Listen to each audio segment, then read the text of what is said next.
Hello friends, welcome to today's session on passing of journal entries in which GST is involved. This is your CA Renu Srikanth Tantry here. This is in continuation of our learning about passing of journal entries which we started in our previous video. I was discussing the passing of journal entries by classifying them under 6 categories. The first 3 are discussed in the part 1.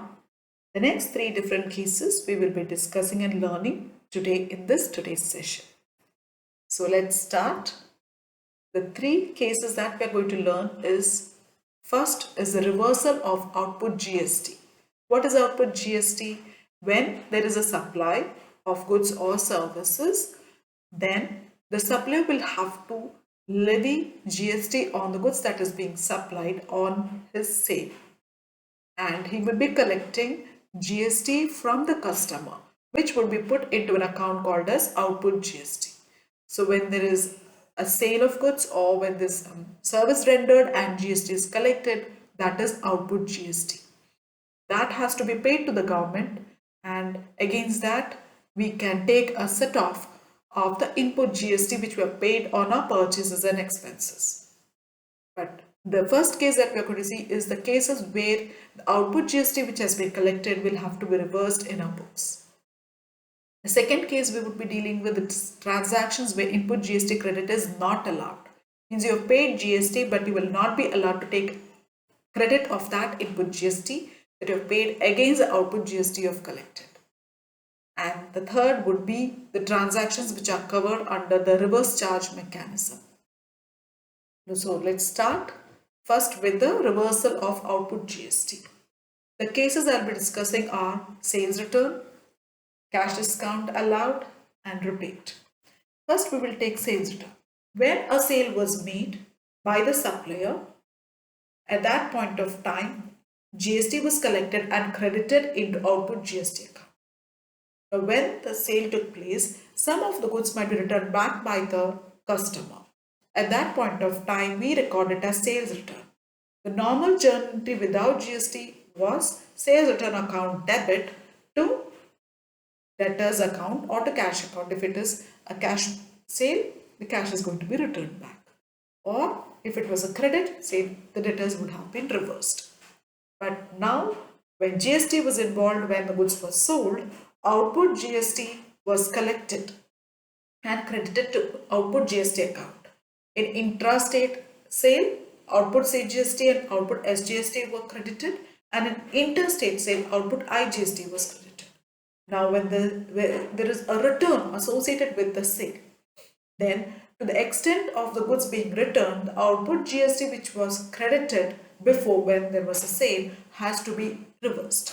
So when we reverse it, we are going to debit the output CGST and output SGST account in case of intrastate sale, and if it is interstate sale, we would have to reverse output IGST account to the extent of the sales return.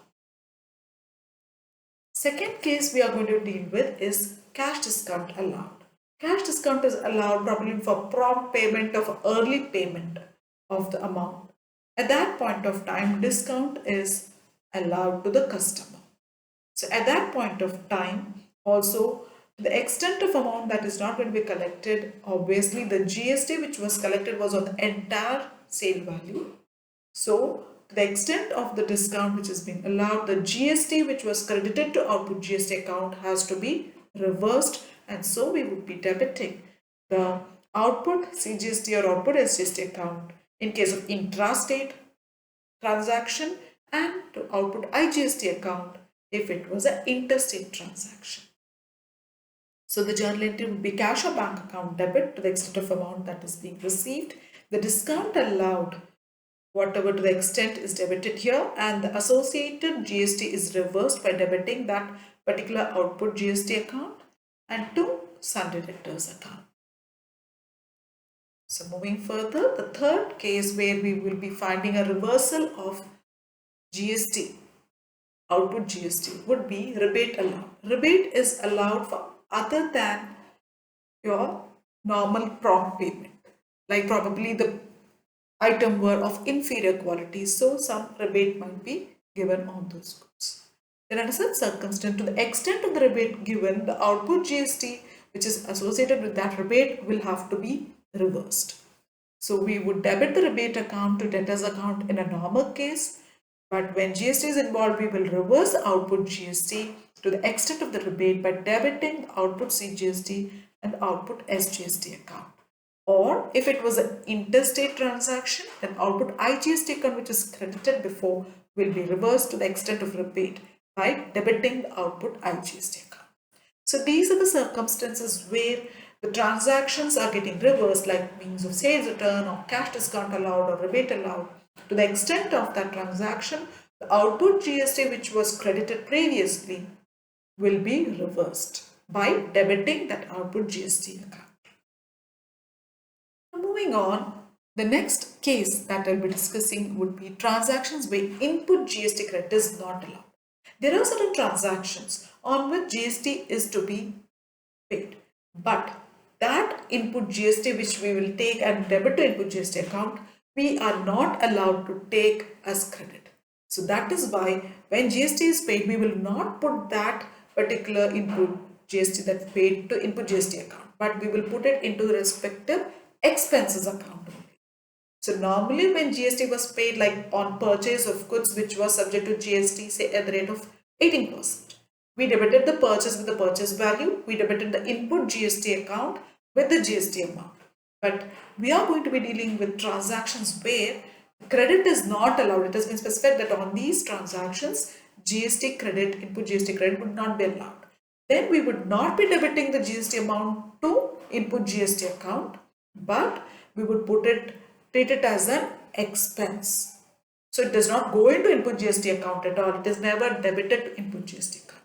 So example I am sharing with you here is the two cases where the transaction GST, input GST credit is not allowed are food and beverages bill and repairs to building, where GST, input GST is to be paid, but that is credit is not given there.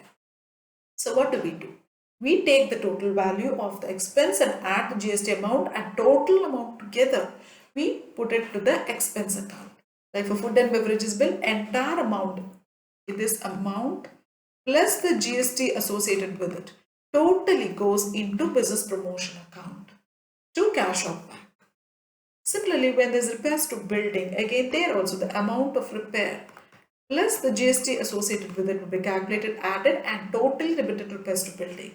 So here you find that we are not debiting separately input GST account, whether it is CGST, SGST or IGST is not being debited, because this GST that is being paid in respect of this input GST credit is not allowed under the Act.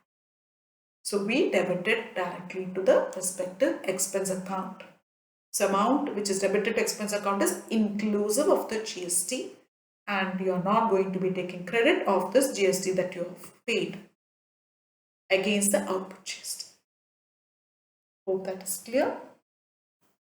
Now let us move on to this last case of transaction covered under reverse charge. Now normally we have seen when is GST levied? When there is a supply of goods or some service rendered, and the supplier or the seller is the one who is going to calculate the amount of GST which is applicable on that particular goods or service, and he is going to collect it from his customer, and after taking a credit of the input GST which he might have paid on his purchases or expenses, the net amount he would pay to the government. That is normal. But there are certain transactions where GST is not going to be charged by the seller or the supplier of the goods or service, but the purchaser who is making the purchase, he would be calculating the GST on the transaction and he would directly pay it to the government. So normally the supplier of the goods was charging from the customer or the purchaser here, or if it is goods, and it was being collected, GST went here in the form of output GST and it was paid to the government. But now under the reverse charge mechanism, his supplier is not going to collect.